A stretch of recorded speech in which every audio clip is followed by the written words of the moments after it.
정말 잘 오셨고 아마 제가 생각할 때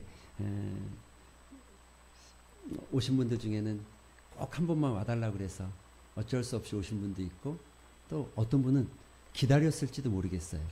야, 누군가 날 좀 교회 좀 데려갔으면 좋겠는데 아무도 안 데려가줘서 좀 서운하다 이런 마음이 들었는데 때마침 말을 건네니까 그래 내가 한번 가볼게 하고 말 떨어지기가 무섭게 나온 분들도 있을 것 같고 어떤 분들은 그냥 정말 아유 인지상정 뭐 아는 얼굴이 무섭다고 아유 내가 그래 한번 가줄게 이런 마음으로 오신 분들도 있을 것 같습니다. 어떤 모양으로 왔든지 여러분 잘 오셨습니다. 환영합니다.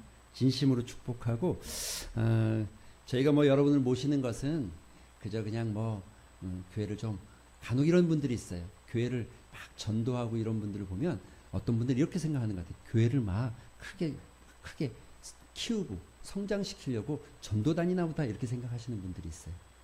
물론 그럴 수도 있습니다. 그런데 사실은 그렇지는 않습니다. 우리가 여러분을 초청하는 것은 또 여러분에게 정말 예수 그리스도의 사랑을 좀 알려드리고 싶고 또 저희가 가지고 있는 뜨거운 마음을 좀 나누고 싶은 마음에서 초청하는 것이지 뭐 교회가 막 커지고 이런 것들을 바라는 마음으로 모시는 것은 아닙니다. 아마 다른 교회들도 다 비슷하지 않을까 싶은 마음을 갖습니다. 어쨌든 여러분 오신 것 축복하고 정말 여러분의 영혼이 잘 되고 여러분이 하늘복을 풍성하게 누리는 은혜가 있었으면 좋겠습니다. 또 나아가서 여러분들 우리만이 아니라 우리가 알고 있는 예수 그리스도의 그 큰 사랑을 여러분도 좀 경험하면 좋겠다 이런 마음을 좀 가져봅니다. 사실 저는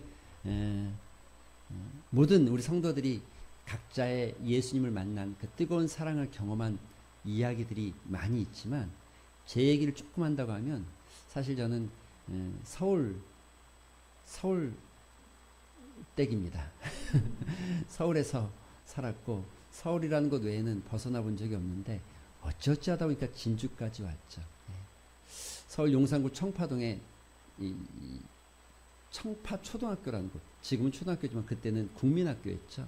국민학교 다녔습니다. 제가 태어날 때가 이 베이비붐 세대가 있을 때여서 애들이 굉장히 많았어요. 그래서 얼마나 많았냐면 한 반에 70명인데 무려 17반이 있었어요. 상상이 안 되죠. 그런 학교가 하나 두 개가 아니었다는 거죠. 예. 오전반도 있고 오후반도 있었어요. 그래서 어느 날 늦잠을 잤는데 이게 오전반인지 오후반인지 헷갈려서 그런 애들 굉장히 많았어요. 예, 실제로. 저도 그렇게 학교를 다녔어요. 막 많은 아이들 속에서 아침에 보면 정말 애들이 벌떼같이 학교 정문으로 막 들어가요. 왜냐면 한 학년에 여러분 1000명이 넘으니까 막 벌떼같이 들어가죠. 그러면 선생님들이 막 앞에 서서 지도하고 막 이런 분위기로 학교 다녔습니다. 70명 중에 조용히 저는 뭐 그렇게 많이 튀거나 또는 나서거나 이런 스타일은 아니어서 그냥 조용히 앉아있는 또 조용한 성격이었고 보기보단 좀 굉장히 내성적인 마음이 좀 있었던 그냥 그런 아이였습니다. 남 앞에 튀는 거 싫어하고 나서는 거 싫어하고 제발 선생님이 나를 안 봐줬으면 좋겠다 이런 마음으로 학교 다니다. 근데 어느 날 제가 초등학교 3학년 때였는데 어느 날 선생님이 제 이름을 부르신 거예요. 태훈이, 구태훈 잠깐 끝나고 교무실로 와 그러더라고요. 그래서 난 잘못한 게 없거든요. 잘못할 사람이 아니잖아요 제가. 여러분 믿으시죠? 전 잘못할 사람이 아니거든요. 여기서 웃으면 안 되는데 예, 전 잘못할 사람이 아니거든요. 심지어 제가 여러분 초등학교 때 이 구에서 주는 모범 어린이상도 받을 만큼 아주 성실한 어린이였답니다. 근데 선생님 부르시더라고요. 갔는데 가기도 전에 선생님이 교무실 가기도 전에 저를 붙잡고 이래 너 지금 빨리 집으로 가 그러시더라고요. 빨리 지금 집으로 가. 무슨 영문인지 잘 몰랐어요. 6학년 초등학교 3학년이고 그때 날씨 6월 달이었기 때문에 날씨가 굉장히 따뜻한 날이었는데 여러분 그런 거 아십니까? 학교 안에서 보던 하늘하고 학교를 딱 벗어나니까 하늘이 달라 보이는 거예요. 그런 마음으로 이렇게 쫙 나와서 야 이게 무슨 날일까? 왜 나보고 집에 가라고 하지? 그리고 집에 왔는데 사촌 형님이 계셨어요. 형님이 저희는 3남매였는데 3남매를 막 오자마자 데리고 택시를 타고 병원을 갔어요. 명동에 있는 성모병원이었어요. 병원으로 들어가지 않고 낯선 장소로 들어갔어요. 그리고 사람들이 모여 있었고 한쪽에 어머님이 안쪽에 어떤 방 같은 곳에 들어가 계셨어요. 그리고 저희들이 도착하자마자 그 방 안으로 이렇게 들여 보내더라고요. 어머님 울고 계셨고 테이블 위에는 하얀 천으로 덮어진 아버님이 놓여 있었죠. 저는 10살이었기 때문에 잘 몰랐어요. 어머님이 이렇게 천을 이렇게 벗기시면서 저한테 마지막이니까 아버지 얼굴을 보아라. 우리에게 그렇게 말씀하셨어요. 지금 생각하면 굉장히 마음이 좀 속상합니다. 그리고 눈물도 나는데 그때는 눈물이 안 났어요. 어리니까, 잘 모르니까, 무슨 얘기인지 몰랐어요. 그렇게 장례는 시작됐어요. 제가 들어간 그곳은 소위 말하는 시신을 안치하는 안치실이었어요. 들어갔는데 공기는 싸늘하고 6월달인데도 춥게 느껴질 만큼 뭔가 썰렁한 느낌이 맴돌고 있었어요. 분위기 무슨 상황인지는 잘 모르겠지만 그 분위기 안에서 10살뿐이 안 된 초등학교 3학년 아이도 그게 어떤 건지 대충은 알 것 같더라고요. 시간이 조금씩 지나기 시작했습니다. 장례가 진행이 됐어요. 그때서 조금씩 알기 시작했어요. 뭐가 뭔지를. 아버지가 죽으셨구나. 죽었다는 게 이제는 다시 볼 수 없는 거구나. 다시 만날 수 없는 거구나. 어린 아이였지만 알 수 있었어요. 죽음이라는 게 이런 거구나. 이런 생각을 하게 됐어요. 죽음은 다 끝나는 거구나. 더 이상 만나고 싶어도 만날 수 없고 볼 수 없고 어쩔 수 없는, 내가 어떻게 해볼 수 없는 그런 것이구나. 어리둥절하고 어린아이였지만 더 이상 호빵을 사다 주시던 아버지를 볼 수 없고 더 이상 저에게 따뜻하게 때로는 무섭게 야단을 치던 아버지를 볼 수 없다는 게 그러니까 그 어린 나이에도 조금 슬퍼지더라고요. 눈물이 나기 시작하고 속상하고. 여러분, 죽음은 이런 것 같아요. 제가 그때 죽음을 배웠어요. 죽음은 다 끝나는 거다. 모든 게 없어지는 거다. 아무리 돈이 많아도, 아무리 권력을 가지고 있어도, 아무리 잘나고 멋진 사람이어도 죽고 나면 다 끝나는 거구나. 이거 끝나는 거구나. 내가 뭐 좋은 차를 타고 다녔던, 내가 뭐 넓은 집에 살았던, 이게 아무 소용이 없는 거라는 것을 저는 초등학교 3학년 때 어렴풋이 안 것 같아요. 여러분, 혹시 죽음에 대해서 깊이 생각하지 않고, 아니 그냥 뭐 나는 영원히 살 것처럼 생각하는 분 계십니까? 피한다고 피해지는 게 아니고 잊었다고 해서 잊어지는 게 아닙니다. 성경은 너무나 정확하게 이 죽음에 대해서 분명하게 선언하고 있어요. 뭐라고 선언하고 있냐면, 한 번 죽는 것은 사람에게 정해져 있다. 이게 성경에 말하는 원리고, 이 원리는 성경만이 아니라 모든 사람들이 다 알고 있는, 세상에 사는 모든 사람들은 죽는다는 걸 알고 있죠. 제가 자라면서 제 삶에 아버지가 없다는 것이 얼마나 허전한 것인지, 얼마나 좀 슬프고 속상한 일인지를 여러 번 겪는 일들이 있었습니다. 특별히 어려서도 놀다 보면, 여러분 지금이야 뭐 이렇게 놀이터도 있고 뭐 또 뭐 놀 곳이 있지만, 그때는 그냥 공터, 작은 골목에서 놀기도 하고, 정말 여러분 뭐 술 내잡기 이거 우리 하고 자랐잖아요. 뭐 이렇게 구슬치기도 하고. 저랑 아주 친했던 친구가 아니죠. 동생인데 준표라는 동생, 홍준표라는 동생인데 제가 왜 그 친구랑 친했냐면 걔 누나가 저랑 나이가 똑같은데 누나가 굉장히 예뻤거든요. 어린 마음에 누나한테는 다가가지 못하고 이 동생이랑 친하면 어떻게 그 누나하고도 좀 친해질 수 있을까 싶은 마음에 동생이랑 제가 잘 놀아줬어요. 그래서 엄청 잘 놀아줬어요. 막 챙겨주고. 왜냐면 그 누나가 너무 좋았거든요. 어느 날 걔랑 막 놀고 있는데 누나 이름이 은영인데 홍은영, 동생은 홍준표. 은영이가 막 뛰어오더니 준표를 부르더라고요. 준표야 준표야 그러더라고. 그러면서 이렇게 얘기하더라고. 아빠 왔어. 빨리 집에 가자 그러는 거예요. 그 갔어요. 실제로 갔어요. 근데 마음이 좀 안 좋더라고요. 참 속상하더라고요. 그래서 전 이런 마음들이 늘 있었어요. 제 어려서 자라면서 왜 사람이 죽어야 되지? 도대체 왜 죽지? 안 죽으면 안 될까? 안 죽으면 안 될까? 이런 생각을 좀 어려서 했던 것 같아요. 안 죽었으면 좋겠는 거예요. 그런데 제가 알았죠. 아, 나이가 들면 죽고 병 들면 죽는 거구나. 이렇게 알았죠. 어린 나이에. 점점 나이가 들기 시작하면서 나이가 들어서 죽는다? 병 들어서 죽는다? 아닌 죽음도 있는 것 같아요.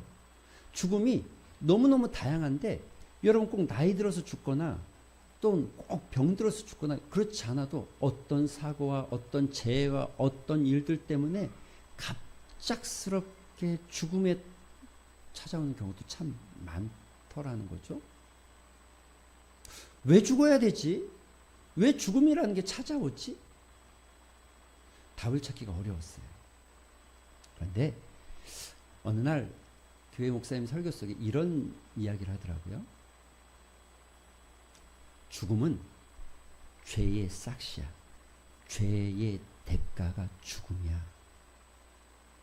나이 들어서 죽는 게 아니고 또는 병 들어서 죽는 게 아니고 모든 사람은 죄 때문에 죽어.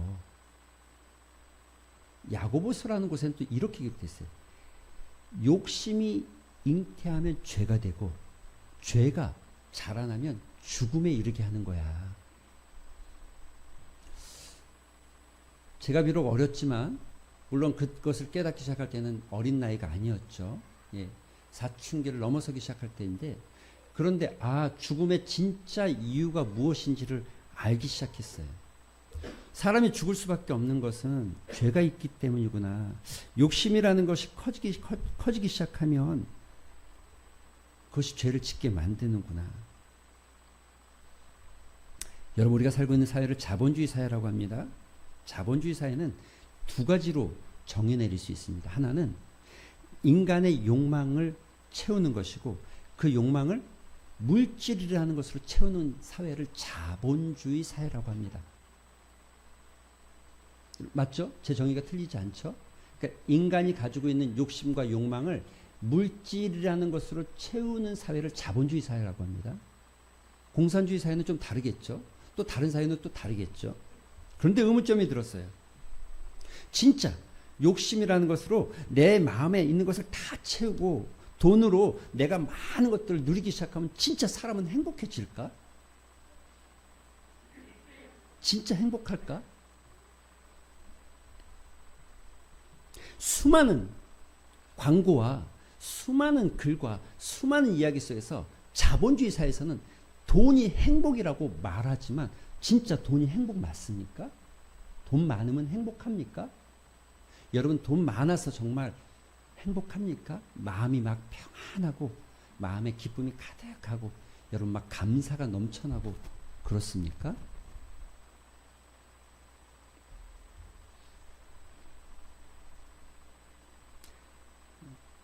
자본주의 사회는 그것이 행복이라고 말하니까 돈을 많이 벌고 멋진 차를 타고 넓은 집에 살면 행복할 거라고 생각하지만 그런데 역시 이거는 잠깐 어떤 만족감은 주는 것 같지만 거기는 행복하지 않은 것 같아요. 여러분 이것은 그냥 단순히 제 얘기가 아닙니다. 여러분 역사 속에서 이미 증명되어 있지 않습니까? 수많은 사람들이 역사를 살아갔고 시간을 살았는데 그 사람들 중에 수많은 부자가 있었고 여러분이 살고 있는 지금보다 더 많은 부자가 있었으면 그 사람들이 정말 기뻐했고 정말 행복했고 그 사람들이 정말 감사가 넘치면서 평안한 가운데 살다가 생을 마감했습니까? 그런 것 같진 않아요. 여러분 역사 속에 있는 수많은 부자들을 우리가 경험하지만 여러분 수많은 권력자들을 수많은 권세를 누리는 사람들이 정말 행복했습니까?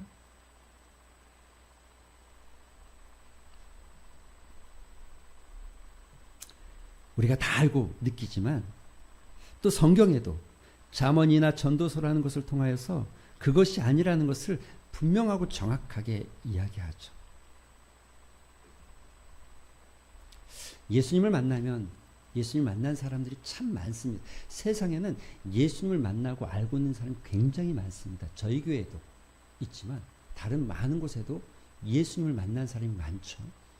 그분들이 그 삶에서 자기가 예수님을 만나기 전과 만난 후가 얼마큼 달라졌는지 많은 이야기들을 합니다. 그 중에 제가 오늘 여러분에게 좀 한 명 소개하고 싶은 사람이 있는데 돈을 매우 좋아했고 부자가 되고 싶었던 사람이죠. 여러분 혹시 아십니까? 개그우먼. 이 북한말을 썼던 김지선이라는 개그우먼. 영상으로 한번 만나보시고 그 김지선이 어떤 말을 하는지 한번 영상 가운데서 한번 들어보는 시간 가졌으면 좋겠습니다.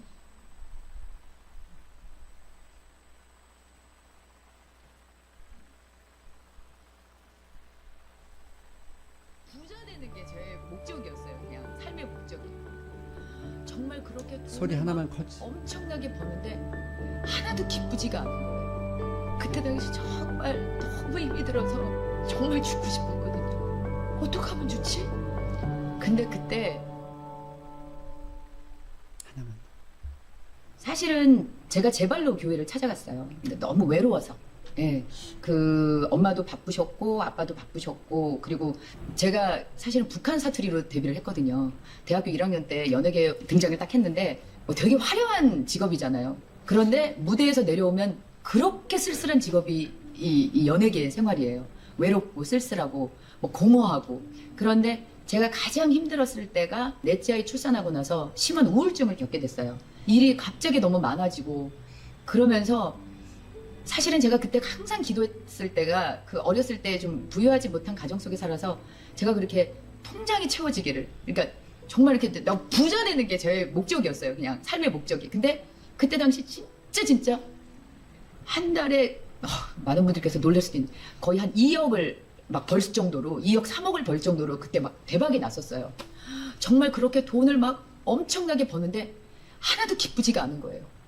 왜? 일을 하니까 가족을 볼 수가 없고요. 일을 하니까 잠을 잘 수가 없고요. 일을 해야 되는데 먹을 수가 없는 거예요. 다이어트를 해야 되니까.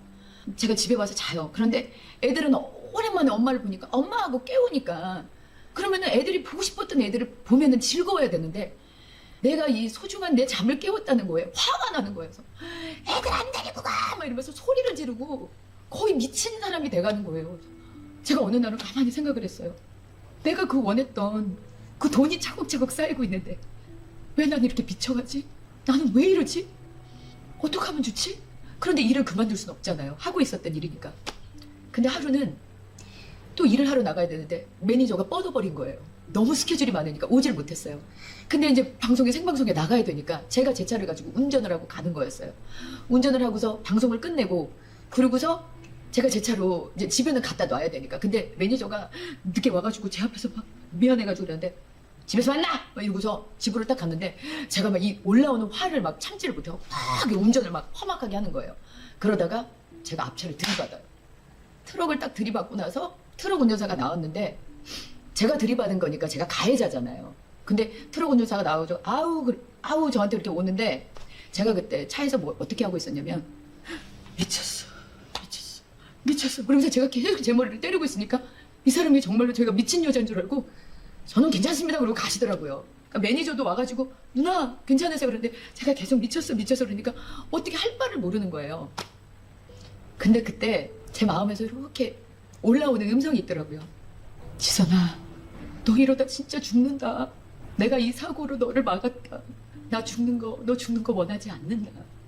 그때 당시 정말 너무 힘이 들어서 정말 죽고 싶었거든요. 제가 사실 그때 외제차를 타고 있었거든요. 견적이 200만 원이 넘었었어요. 그러면은 우와 막 이래야 되는데 감사합니다. 이렇게라도 제 생명 구해주셔서 감사합니다. 그래서 일이 없을 때 예전에는 불안했어요. 또 가난해지면 어떡하나. 그런데 그 뒤에 어떤 생각이 드냐면 이 시간은 내가 지금까지 열심히 일하면서 살았으니까 이 시간은 우리 가족들과 함께 좀 쉬면서 보내라는 그러한 좋은 시기구나. 나한테 주는 여유로운 그런 기간이구나 라는 생각에 두렵지가 않은 거예요. 어떤 일이 생겨도 그 뒤부터는 아이고 이보다 더 나쁘지 않아서 감사. 일이 없어도 아유 식구들과 같이 있을 수 있어서 감사. 더 많이 못 벌어도 정말 이만큼만 벌어서 더 잘 수 있어서 감사. 이런 게 나오는 거예요. 저를 사고로부터 딱 깨우쳐 주셨던 그 시기가 인격적으로 주님을 만났던 그 순간이었던 것 같아요.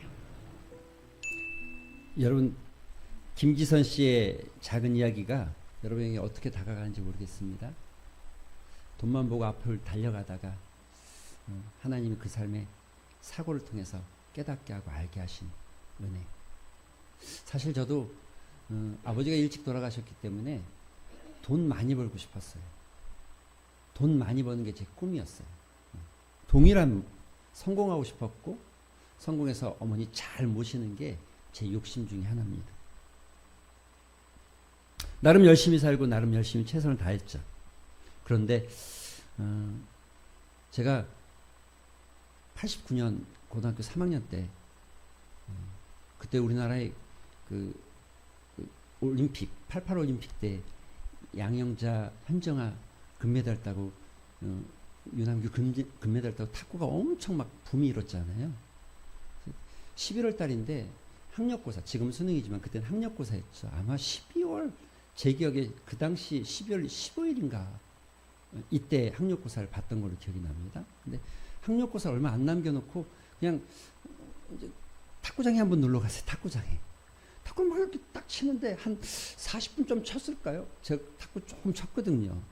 고등학생이지만 왜 교회에서 배웠기 때문에 나름 좀 친다 생각하고 열심히 치는데 갑자기 숨이 팍 멎어오는 거예요. 숨을 쉴 수가 없는 거예요. 그래서 제가 야 이게 무슨 일이지, 조금 있으면 괜찮아지겠지 싶은 마음에 그냥 뭐 큰 병은 아니었지만 그냥 앉아 있었어요. 근데 숨이 잘 쉬어지지 않더라고요. 집으로 갔어요. 집으로 가서 좀 쉬면 괜찮겠지. 어머님은 지금 나가서 일하고 계시고 내가 아유 좀 쉬면 괜찮겠지 싶은 마음에 좀 견뎠습니다. 근데 시간이 갈수록 숨이 더 안 쉬어지는 것 같아요. 그래서 제가 숨을 크게 들이마셨다가 또 내뱉기도 하고 반복하면서 좀 쉬었는데 잘 안 되더라고요. 다음날 아주 급하게 병원에 갔더니 큰 병원을 좀 가보는 게 좋겠습니다 그러더라고요. 큰 병원에 갔는데 지금은 뭐 큰 병이 아니었어요. 근데 그 당시에는 그래도 이게 작은 병이 아니었더라고요. 기흉이라고 이런 폐가 움직이지 못하게 이렇게 쪼그라들어 공간에 물이나 공기가 차버리는 거죠. 근데 80% 정도가 차가지고 제가 늦게 간 거예요. 그래서 폐가 거의 못 움직이는 거예요. 그러니까 숨이 막 헐떡이면서 겨우 막 이렇게 간 거예요. 가자마자 의사가 수술을 해야 될 것 같다는 거예요. 그럼 다행히 그 과장급이었던 것 같은데 선생님이 수술하기 전에 한번 이 바늘을 2개를 찔러서, 이런 작은 바늘이 아니고 큰 바늘을 2개를 찔러서 공기를 빼보자. 잘 빠지고 이게 너가 잘 할 수 있으면 수술 안 하고 넘어가는 걸로 하자. 수술 안 한다고 하니까 제가 그게 너무 아픈데, 숨 쉴 때마다 아픈데 참고 기침을 막 하라는 거, 기침도 하고 막 이러면서 한 3일을 제가 진짜 열심히 공기를 빼냈어요. 지금이야 뭐 좀 가벼운 질병처럼 여겨지는데 그 당시엔 그렇지 않았어요. 이게 심하면 아주 위험해질 수도 있는. 그래서 제가 그렇게 이 병상에 있는데 한 2주 이상 입원해 있었던 것 같아요. 재발될 수 있으니까 좀 지켜보자 하는 시간까지 해서. 그 사이에 교회 목사님이 병원에 있으니까 신방 온 거예요. 그때 목사님 장정환 목사님이신데 제가 여러 말씀을 하셨는데 잊어버리지 않는 한 말이 있습니다. 이게 뭐냐면 저한테 그러더라고요. 태훈이라고 안 하고 훈아 그러더라고요. 훈아, 너 잘 들어. 잘 들어라. 응? 내가 너한테 꼭 한마디 할 테니까 너 잘 들어라. 너가 아프다고 싶어서 아픈 거 아니지? 네. 그럼 너 몸도 네 스스로 잘 안 되네? 네? 너가 네 몸도 네 뜻대로 못하고 네 인생도 네 뜻대로 안 된다는 거. 그러니까 너를 움직이는 또 다른 에너지가 있다는 것을 인정하면서 살아야 된다 그러더라고요. 그리고 말 끝에 나는 그게 하나님이라고 믿는다 그러셨어요. 너의 삶을 네 뜻대로 할 수 있어? 네 마음대로 할 수 있어? 될 것 같아? 한 2주 정도 병원에 입원해 있는데 고3이니까 생각이 많을 때 아닙니까? 이 말이 떠나지 않아요.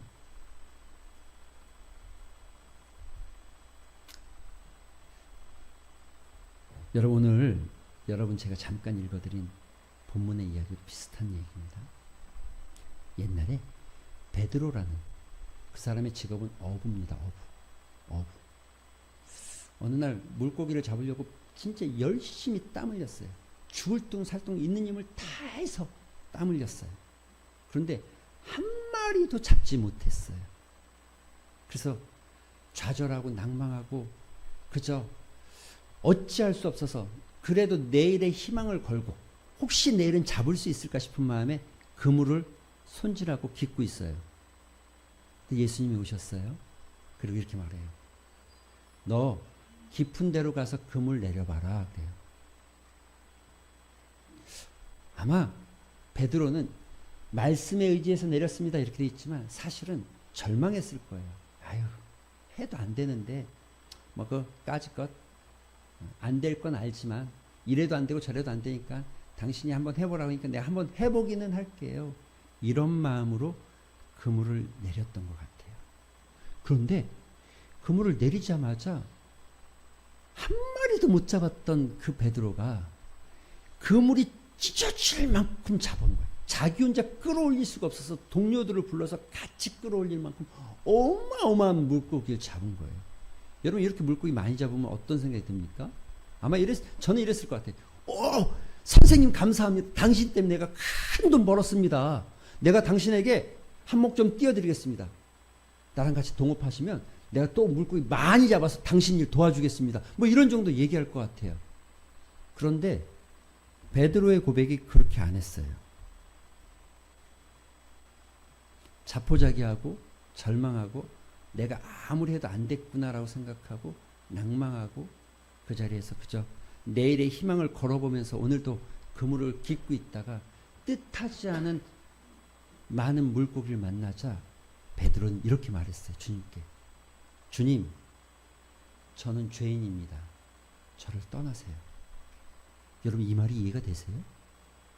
근데 저는 이해가 돼요. 왜냐하면 주님, 내가 내 경험과 내 생각과 내 뜻대로 살 수 있을 거라고 마음껏 살아왔던 시간들, 그런데 내가 내 뜻대로 안 되는 것을 이제 깨닫습니다. 내가 이렇게 어리석고 바보스러운 삶을 살았습니다. 나 같은 사람에게서 떠나가세요. 그런데 예수님이 그 베드로에게 이렇게 말씀하시죠.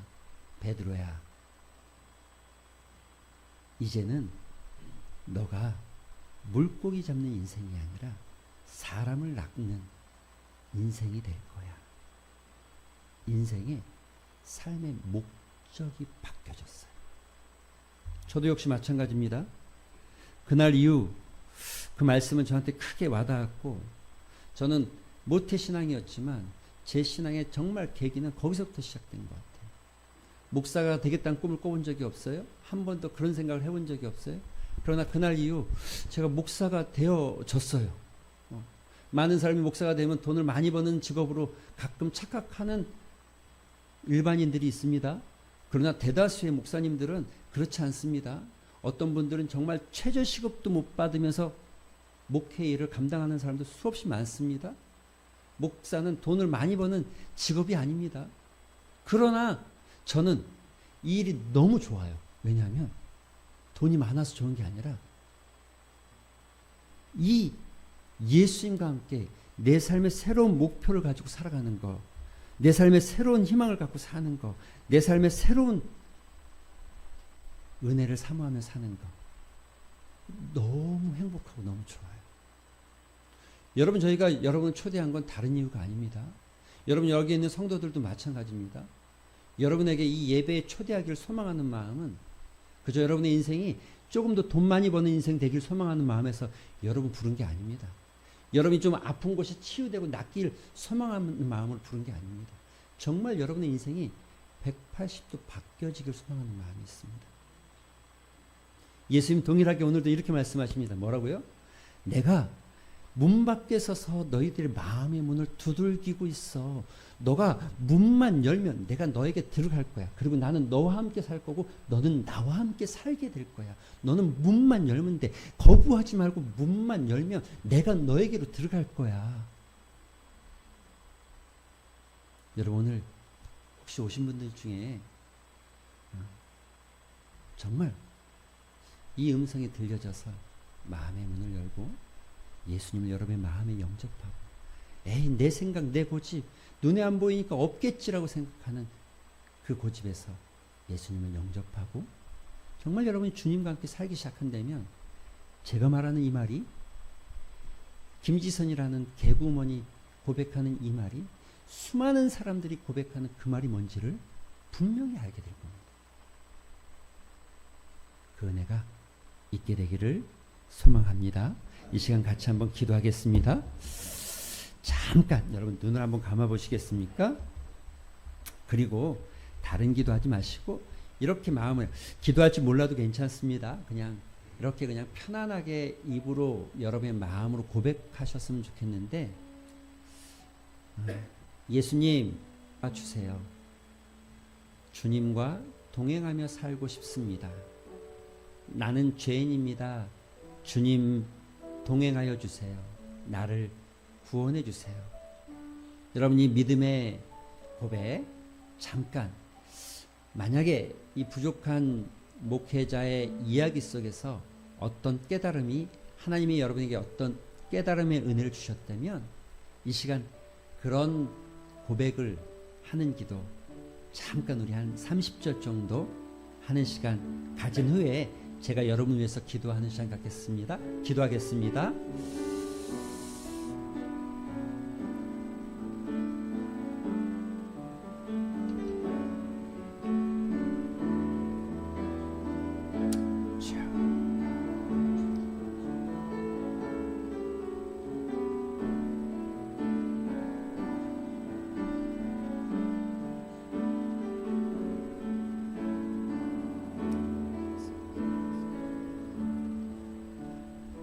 하나님,